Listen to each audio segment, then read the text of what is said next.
has achieved in the Indo-Pacific over the past 3.5 years. We're nearly doubling our military construction investment in the Indo-Pacific from fiscal year 23 to fiscal year 24. And our ties with Australia and India are stronger than ever. We've improved our relationships with Vietnam, Indonesia, Singapore, Papua New Guinea, and many more. In Japan, we're in the process of forward stationing a Marine Littoral Regiment, the most advanced formation in the Marine Corps. And just a few weeks ago, we announced a plan to station our most advanced tactical aircraft in Japan, reflecting more than $10 billion of capability investments. And meanwhile, Japan is making historic investments in its defense spending. And Japan and the ROK are taking some truly historic strides forward together. But there's no greater example of our progress in the Indo-Pacific than the Philippines. When I started as secretary, our ties with the Philippines were at a low point. We were even on the brink of losing our decades-old visiting forces agreement.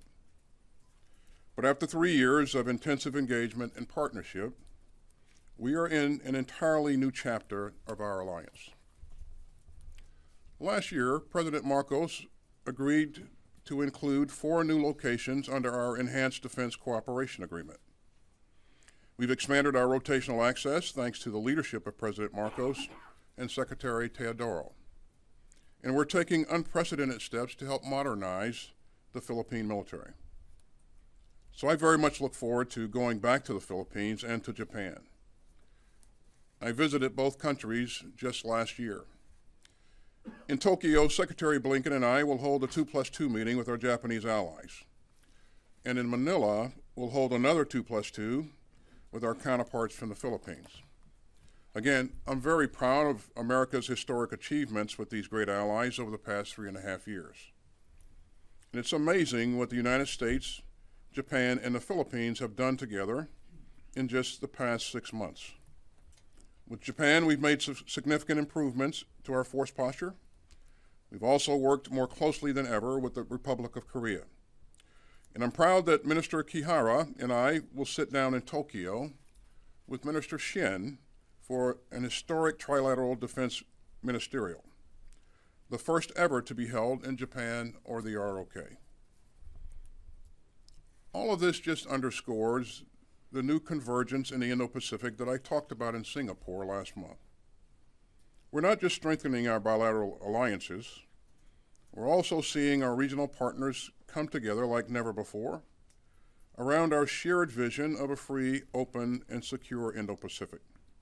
So it's going to be a great trip, and we're going to deliver even more progress. And with that, I'll turn it over to General Brown. Well, thank you, Secretary Austin. Good morning, everyone.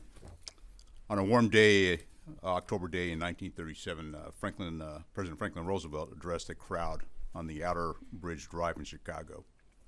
And he said, "Those who cherish their freedom must work together for the triumph of law and moral principles in order that peace, justice, and confidence may prevail in the world." President Roosevelt knew that we could not turn a blind eye to nations who violate treaties, international law, and the sovereignty of their neighbors. He knew that unchecked aggression only leads to more aggression. Our national defense strategy lays out 5 key challenges: People's Republic of China, Russia, Iran, North Korea, and violent extremists. All 5 of these challenges are active today, and they're increasingly interconnected.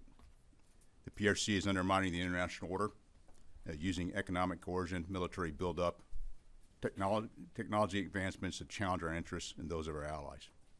Russia continues its aggression with its war in Ukraine. Iran persists in its malign and destabilizing activities across the Middle East. North Korea remains a significant threat with its continued development of nuclear weapons and ballistic missiles. And violent extremists continue to exploit ungoverned spaces, fragile states, threatening regional and global stability. These increasingly interconnected threats demand a coordinated and strategic response from the international community. And importantly, we must leverage all the strengths and capabilities of the United States and of our allies and partners. Our most valuable strategic advantage is that we never fight alone. From the very founding of our nation, when the French military assisted 13 upstart colonies in gaining their independence, to the beaches of Normandy, to the coalition to defeat ISIS, our battlefield successes have depended on integrating military power with like-minded nations. Due to the complex security environment, we need to redouble our efforts today to collaborate and cooperate with allies and partners. We can't develop our respective national plans and capabilities with allies and partners as an afterthought. We must start at the beginning with the end in mind. We need to be integrated by design. Over the course of the past month, I've had the opportunity to visit several allies and partners around the world to underscore our desire to work in concert and coordinate closely with one another. At the end of June, I went to Botswana to attend the African Chiefs of Defense Conference, the first time that conference was held on African soil. 2 weeks ago, as the Secretary highlighted, we were privileged to celebrate the 75th anniversary of the Washington Treaty at the NATO summit here in Washington, D.C. 13 allies came together to celebrate 75 years of peace. We reaffirmed our commitment to collective defense and our shared values of democracy and the rule of law. Russia hoped their invasion of Ukraine would fracture and weaken NATO. Our alliance is stronger and more unified than ever. We've expanded and welcomed Finland and Sweden, and we continue increasing collective capability and operability, further improving the history's longest and most successful alliance. The NATO summit also included leadership from Japan, Republic of Korea, Australia, and New Zealand, demonstrating that our collective security is not limited to one region or one continent. Security in one region contributes. Electrified this hall. So, my friends, we all know there's a lot of teachers in this hall, so we all know a lot about assignments. So, my friends, my siblings, do you understand our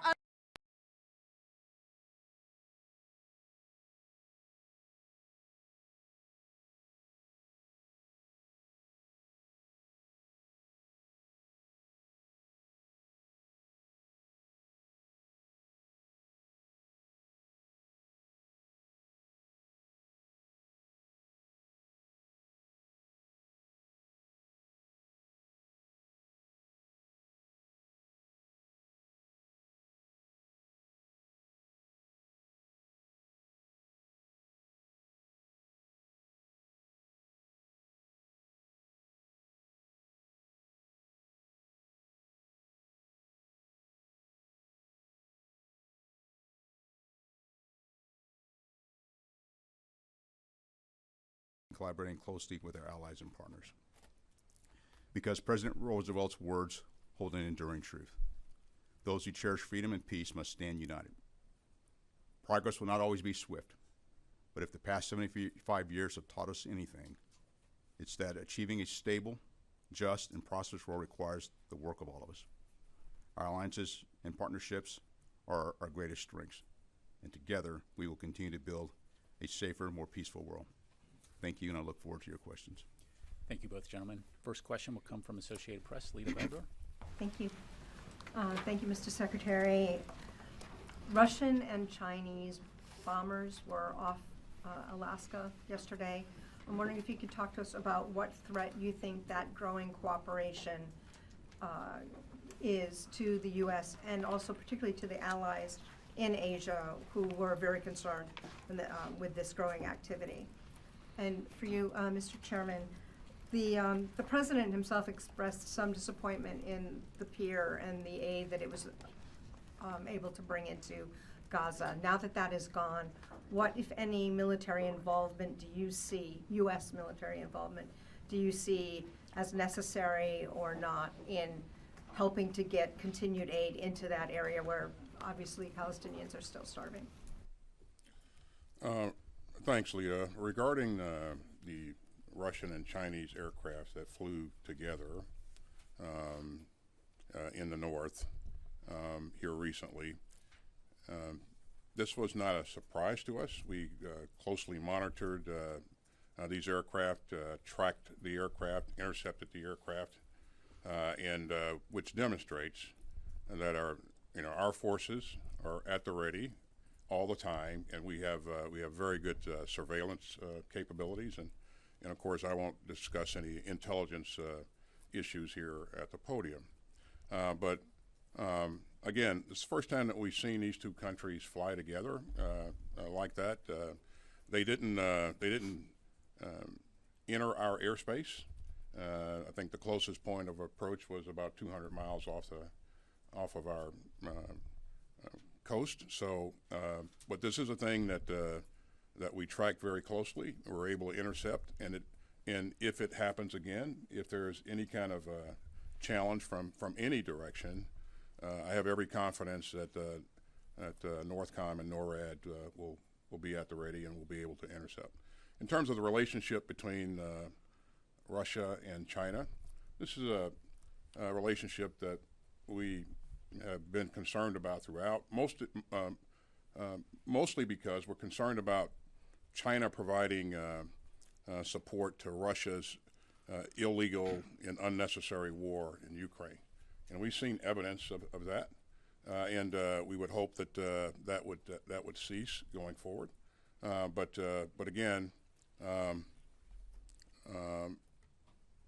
we'll see what happens and how this relationship continues to develop. We will remain focused on protecting the homeland here, and again, I applaud the efforts of NORTHCOM and our great airmen who are always at the ready. Let me just echo the applause, really, for the nearly 1,000 service members that operated JLOTs over the course of since the time they've been operating there in the Mediterranean. And so, what I would tell you is that the 20 million pounds of humanitarian assistance to help the citizens of Gaza, we continue to we moved all that forward. At the same time, the elements that we've been able to put in place, some of the coordination elements, and the flow from Cyprus, also the ground movement through Jordan. Many of those things we'll continue to work on. And so the coordination elements that we're putting in place that will continue to sustain and support as we transition this capability of humanitarian assistance through other means, whether it's through the land means, through Jordan, but also through the port of Ashdod there in Israel. Okay, next question will go to Fox. Jennifer. Secretary Austin, just to follow up on the Chinese and Russian warplanes. The Chinese and Russians put out video bragging about this mission, so clearly it was a propaganda effort. The leader of the Houthis also bragged overnight that the drone that struck near the U.S. consulate in Tel Aviv flew 1,400 miles undetected. Are you concerned that the raucous political turmoil and election and the decision of the president to step aside is leading to adventurism and miscalculation by America's adversaries? Are they testing the U.S. right now? And General Brown, yesterday Israeli Prime Minister Netanyahu said he wants the U.S. to deliver weapons to Israel faster. He also said that the ratio of civilian casualties to Hamas combatants killed in Gaza is the lowest in the history of urban warfare. Is that true? Thanks, Jennifer. As to whether or not our adversaries are testing us at this particular time, they're always testing us, and that's no surprise to any of us. We see activity in the north on a number of occasions, and we are always at the ready to address that activity.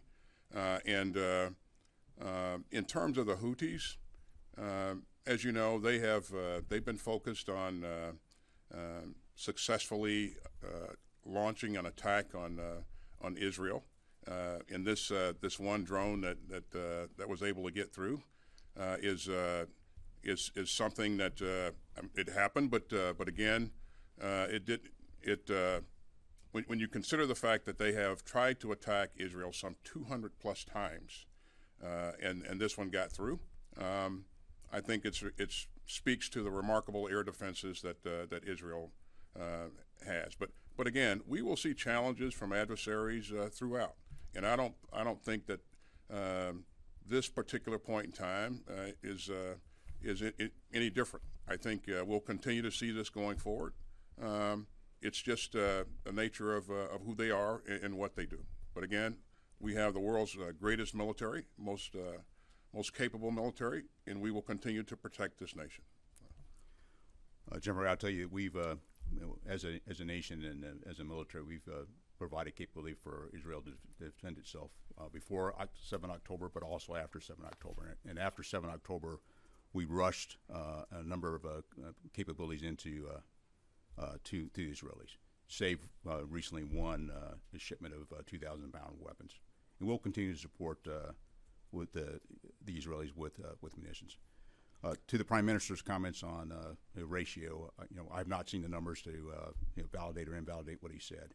But I will tell you, in every one of my conversations with my counterpart, I do talk about the aspect of minimizing civilian casualties and pushing humanitarian assistance into Gaza as they conduct their military operations. So you're not withholding or slowing weapons to Israel right now? We're not. Okay, let's go across the room here to Washington Post. Dan. Gentlemen, thanks for your time today.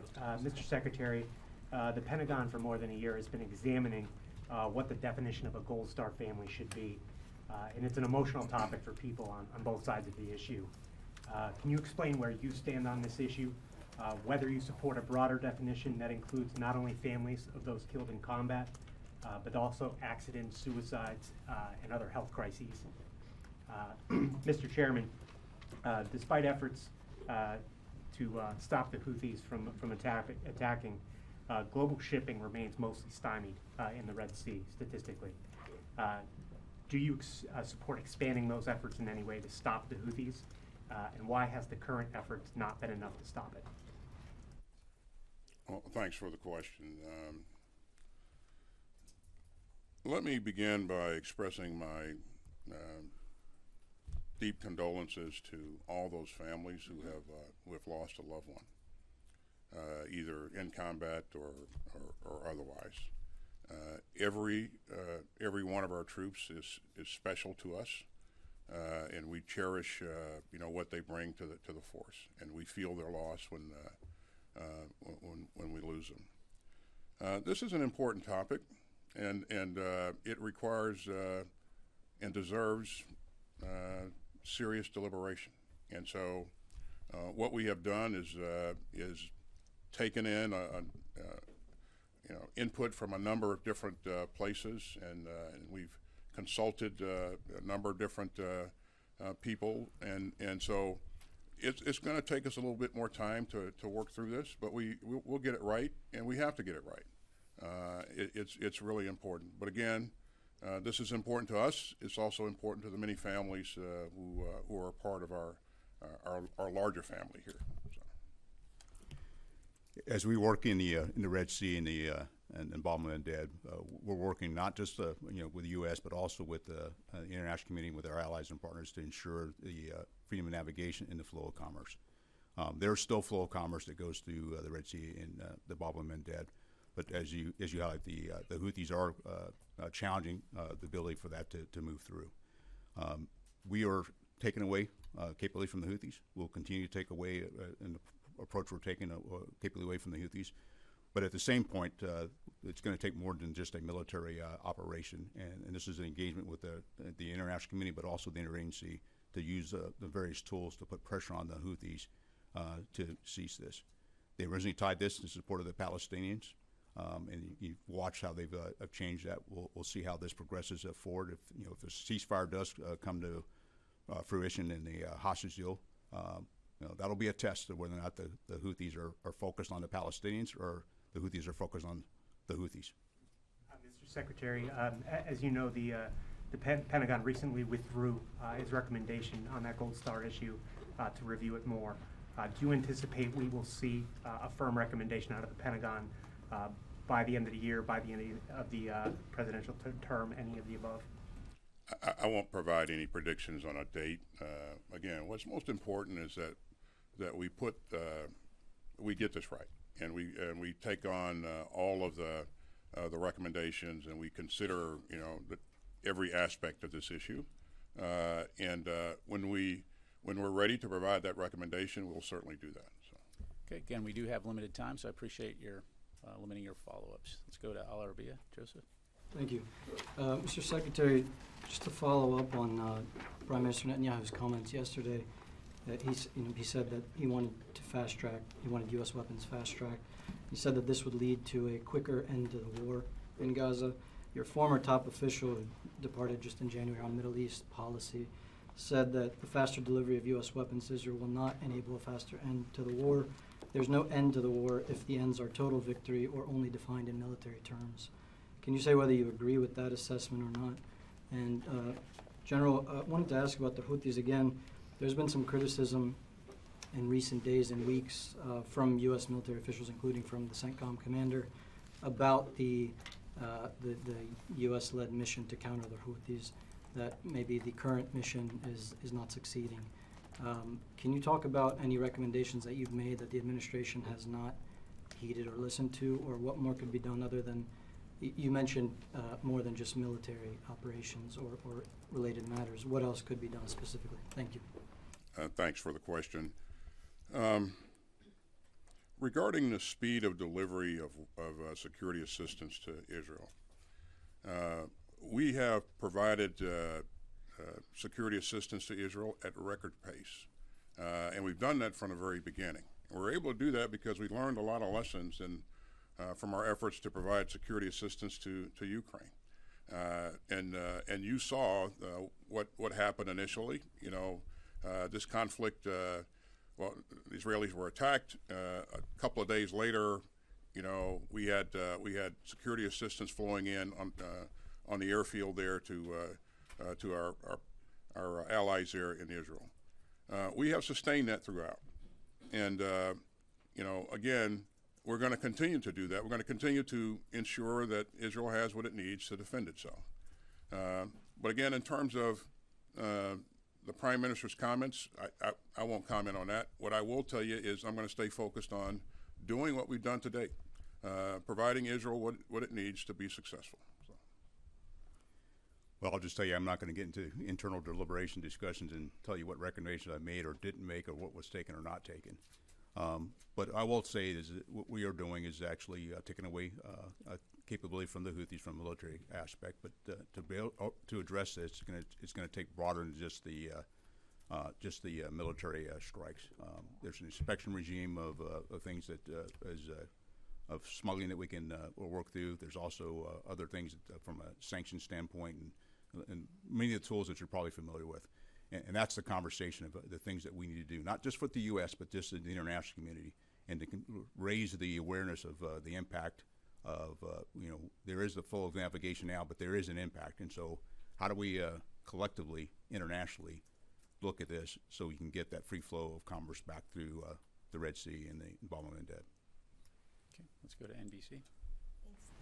Mr. Secretary, when and how did you find out that President Biden was deciding not to run? I guess could you discuss when, how, and by who or whom? I'm not sure actually what that is. Who, by whom? Did you find out that he was stepping down? Have you spoken with him since, or the Vice President since?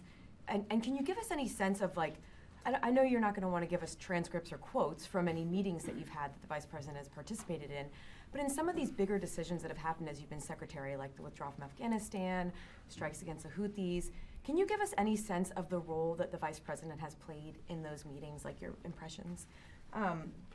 And General Brown, you mentioned at the top that there are still active challenges today, including violent extremists. So I wonder, with this talk about the potential for the mission in Iraq to change, and the U.S. military presence there to really decrease by a significant amount in the coming year or so, what is the U.S. military assessment for ISIS in Iraq and Syria, and how they could reconstitute over what timeline? Please. Thanks, Courtney. I found out when the president made the announcement. This is a significant issue, very personal issue for the president, and he made his decisions on his own timeline. And in terms of whether or not I've spoken with him or seen him, we were in the same NSC meeting yesterday, and then I spoke with him again separately by phone. Again, I think the president has done a significant amount for this country and the international community, and I am absolutely convinced that he is committed to doing everything he can for as long as he can to build upon many of the successes that you heard me talk about earlier today. So, I think in terms of your second question was about Vice President Harris and her contribution to decision-making processes. I won't get involved in any kind of political commentary or political processes. What I will tell you is what I know. Having sat in meetings with her for 3.5 years, having observed, her provide input to some very complex decision-making processes, she is always prepared. She always provides meaningful and very helpful input. And again, I've seen her help the team, help the president work through some very, very complex issues. As the president's the major player in the process, but she is a key player. So, and again, has always been engaged and involved, is always prepared for whatever discussion that we're going to have. She's represented this country in the international arena, on the international stage, a number of times, and done so in a very, very professional and effective manner. She's met with key leaders around the globe. She even met with President Xi, and so she understands, national security, international affairs. And again, she's been a vital asset to the overall team throughout this. Again, that's what I know from sitting in a room with her over 3.5 years. So. I didn't mean to limit you. If you did want to give quotes or transcripts from meetings, you could do that. I was just trying to. Sure, see me later. I'll. It's on the record. Yeah. Hey, thanks, Courtney, on the questions regarding ISIS. You're probably aware that we had Iraqi partners here this week to talk about the transition from Operation Inherent Resolve to a bilateral security relationship. I had a chance to sit down with my counterpart and talk a bit about that transition, but also talk about the security environment and in relation to ISIS. I can't predict for you, what might happen, but we are both focused on making sure there's not a resurgence of ISIS.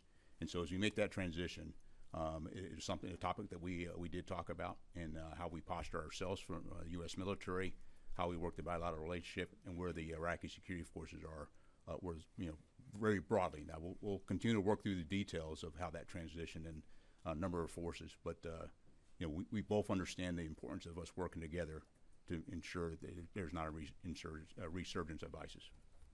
Okay, let's go to Reuters. Idris. Thank you. Mr. Chairman, let's start off with you. Can you just give a sort of broader assessment of Israel's military strategy in Gaza? It seems there's sort of a clear and then not hold, which allows Hamas to come back in areas. How do you see, is that a sustainable strategy?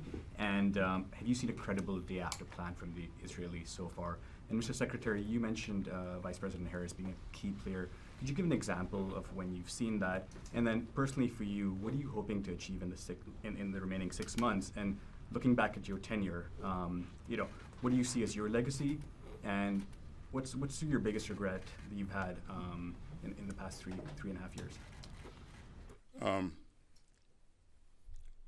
In terms of specific examples of Vice President Harris's input to decision-making processes, we'd go back to the same place that Courtney was trying to get me to there to provide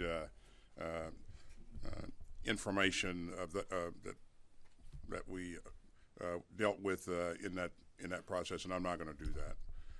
But what I will tell you is that if you just kind of look at the things that we have done, Idris, over the past 3.5 years, the strikes that we've had to take, the deployments that we've done, the decision to support Ukraine, there's just thing after thing after thing. She's always there. She's always a part of the process, and she's always very engaged. And the one thing that I would also tell you is that she absolutely loves troops, and she comes from the state of California, where, as you know, there are a lot of troops in that state, and so she's always been focused on the welfare of our troops and our families, and also veterans as well. So that's what I know, and again, she has been thoroughly engaged throughout. And what was the second part of your question? What do you see as your legacy in this job, and what's your biggest regret in the past 3.5 years? You've had successes, but naturally also some failures, frankly. But yeah, what's your biggest regret? You know, Idris, if my staff heard me talk about my legacy, they would have a heart attack, because they know that I never focus on my legacy. I'm focused on defending this country, taking care of our people, and making sure that we have what we need to do those things. And again, I think as long as we're doing the kinds of things that we are doing and have done, the legacy issue will take care of itself. Again, if you look around, I mean, there's a lot of points on the board, and you know, if it's a fact, it's not bragging. It's just a fact. I mean, you look at what I mentioned earlier, what we've done with the Philippines and throughout the Indo-Pacific. You look at the fact that NATO is more unified than it's ever been. You know, and it goes on and on and on. I think this team has done remarkable work. And I mention the team because it is all about the team. We have some of the greatest and most talented professionals here on the OSD staff that I've ever had the chance to work with. And of course, you know the caliber of people we have on the Joint Staff. But our troops are out there doing amazing things every day. And whatever successes we've achieved is because of them and because of the great families that support them. So we have work left to do, and we're going to stay focused on that work. You know, we got Ukraine and Russia, we got, you know, Israel and Gaza, and we have to continue to make sure that we maintain a competitive edge in the Indo-Pacific. So, I'm sorry? Biggest regret in the past 3.5 years? I'll tell you what my biggest, what I'm grateful for most is having the ability to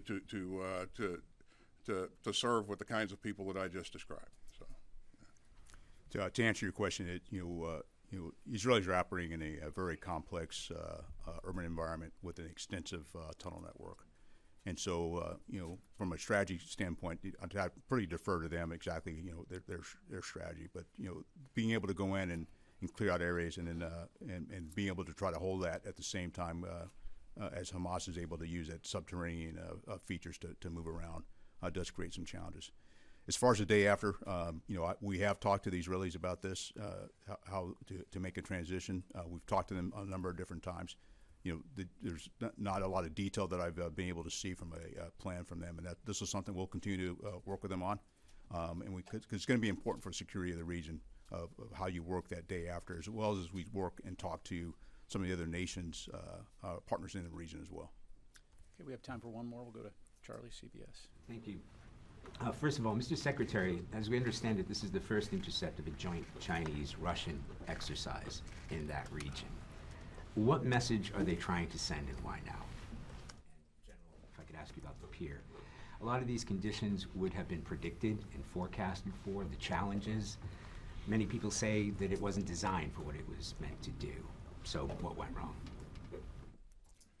In terms of the message that the Russians and the Chinese are sending, I'll tell you what message we're sending.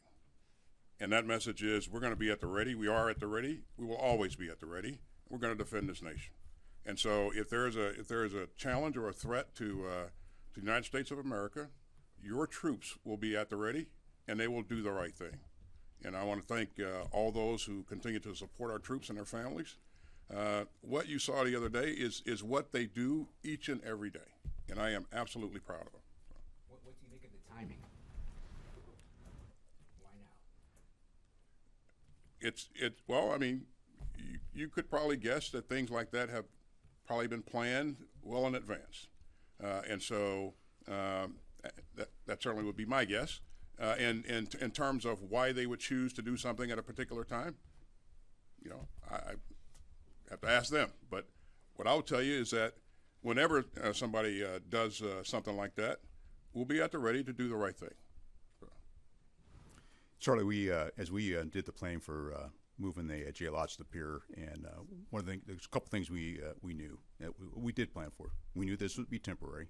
We also knew that the sea states would start to increase as you got further into the summer. And so from that perspective, we did everything we could to help mitigate. And as you saw, we bring the pier in, we move it back out so we can preserve the capability to continue to push humanitarian assistance in to the citizens of Gaza. Again, I'm very proud of the 1,000 service members that were doing this work, because it's not easy work, and to be able to provide humanitarian assistance, I thought was I think we all collectively believe it was important to support and get that energized, not just what we did, but what the others were able to do because of the us being able to energize the process. But if it's hoped it would be more effective. Well, I mean, we didn't come out with the metrics and say, here's how much we're going to move or how many days, but I think it was effective. And what we did is better than not doing anything at all and just observing. And again, I think we did a good job of actually getting things energized. And ideally, as we get ready to bring the JLOTs home, we'll continue to be able to help with the coordination piece now that we've got some of that coordination done, and continue that flow of humanitarian assistance into Gaza. I mean, we're talking 8,800 metric tons of humanitarian assistance. If you're a person in Gaza starving to death, I think that's effective. And again, as the chairman said, this was never designed to be a permanent fix, and I made that point from the very beginning, and I made it every day, that this is a temporary measure that we're taking to help with the overall effort, and we're going to take it out at the end of July. So, but while when we had the opportunity to provide humanitarian assistance, I think our troops did amazing work. Amazing work. So. Thank you very much, ladies and gentlemen. That concludes our press briefing. Secretary Austin, General Brown, thank you.